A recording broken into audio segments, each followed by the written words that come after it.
Hello everybody, I hope you're doing all right. I hope this lockdown isn't sending you stir crazy. At least there's a little bit of good weather so we can go out and have some exercise without it chucking it down. And I'm sure the parents are grateful for some mild weather as well.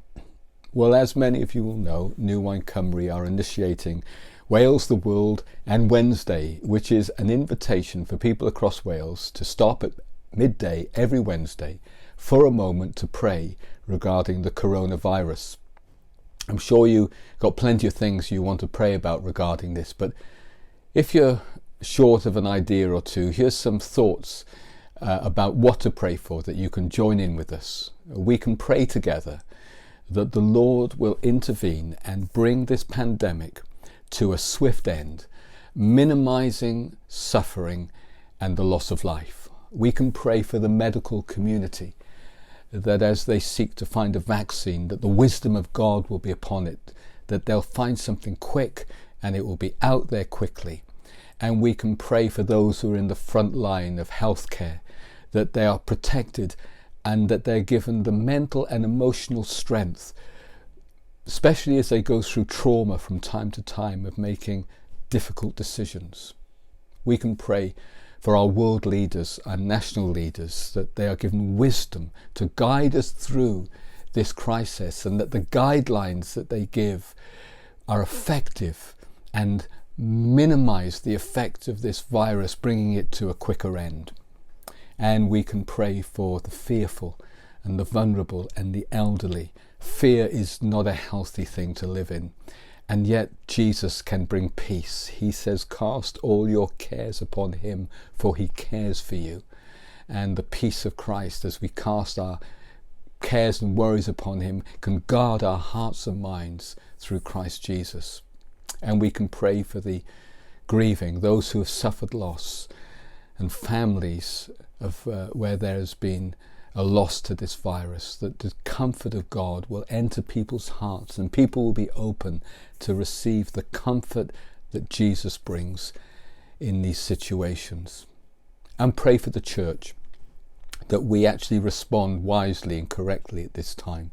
As I was thinking about this a little while ago, I had this thought that came into my mind and into my heart, and it was simply this: sit it out. Be still and know that I'm God. Well, the fact is we have no choice but to sit it out, but we can sit it out in frustration or fear, or we can sit it out in peace and trust, and how we sit things out can make a world of difference.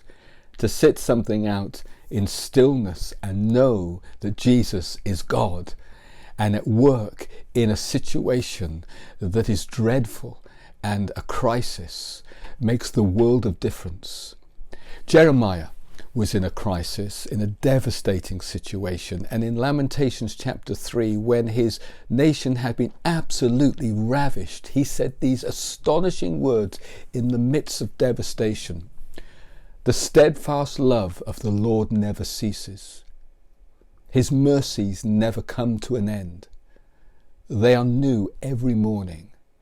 Great is his faithfulness. What an amazing thought and revelation that he knew that the steadfast love of the Lord never ended, his mercies never came to an end, and his faithfulness never came to an end.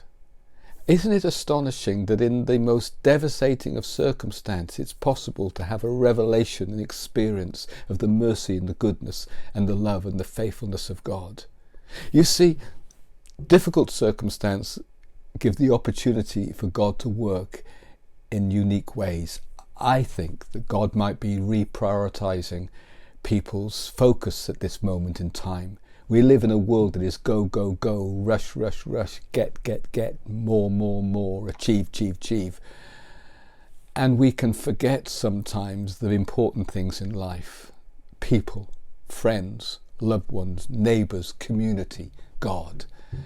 And as we're forced to stop and we can't do all the go-get stuff, and we're forced to stop, the important things come into focus. And when we have a recalibration and a rebooting of values, it opens our hearts and makes our hearts tender to the things that God has for us. So I'm not surprised in one sense that in the midst of devastation, Jeremiah could declare an encounter and a revelation that the steadfast love of the Lord never ceases. His mercies never come to an end.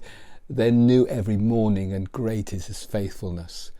So we can pray that right across the globe, God will open people's hearts to the fact that he is loving, and the fact that he is merciful, and the fact that he is good, and the fact that he is faithful. And people not only can understand it, have a revelation of it, but they can encounter the God of this mercy, love, goodness and faithfulness. So do join us midday Wednesday for a moment of prayer. If you can't do midday, any time is a good time to pray. But do join us at some point, and together we can lift our nation and the nations of the world up to God, who loves every person unconditionally, no matter who they are. God bless you. Take care. Have a great day.